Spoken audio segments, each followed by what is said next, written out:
ದೇಶದ ಹಲವು ರಾಜ್ಯಗಳಲ್ಲಿ ಬಿಸಿಗಾಳಿಯ ವಾತಾವರಣ ಮುಂದುವರೆದಿದ್ದು ಎಚ್ಚರಿಕೆ ವಹಿಸುವಂತೆ ಭಾರತೀಯ ಹವಾಮಾನ ಇಲಾಖೆ ಮುನ್ಸೂಚನೆ ನೀಡಿದೆ. ಗೋವಾ, ಕೊಂಕಣ, ಮಧ್ಯಪ್ರದೇಶ, ಮರಾಠವಾಡ, ಸೌರಾಷ್ಟ್ರ, ಕಚ್, ಉತ್ತರ ಪ್ರದೇಶ, ವಿದರ್ಭ, ಪಶ್ಚಿಮ ರಾಜಸ್ಥಾನ, ಮಧ್ಯಪ್ರದೇಶದ ಪಶ್ಚಿಮ ಭಾಗ ಸೇರಿದಂತೆ ಹಲವು ರಾಜ್ಯಗಳಲ್ಲಿ ಬಿಸಿಗಾಳಿ ವಾತಾವರಣ ಸೃಷ್ಟಿಯಾಗಿದೆ.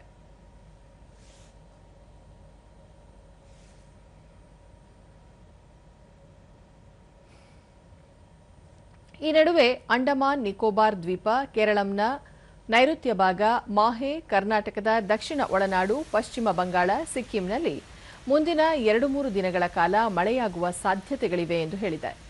ಆಂಧ್ರಪ್ರದೇಶ, ಅಸ್ಸಾಂ, ಮೇಘಾಲಯ, ಬಿಹಾರ್, ಛತ್ತೀಸ್ಗಢ, ಅರುಣಾಚಲ ಪ್ರದೇಶ, ಪಶ್ಚಿಮ ಬಂಗಾಳ ಮತ್ತು ಒಡಿಶಾದಲ್ಲಿ ಗುಡುಗು ಸಹಿತ ಭಾರೀ ಮಳೆಯಾಗುವ ಸಾಧ್ಯತೆ ಇದೆ ಎಂದು ಹವಾಮಾನ ಇಲಾಖೆ ಮುನ್ಸೂಚನೆ ನೀಡಿದೆ.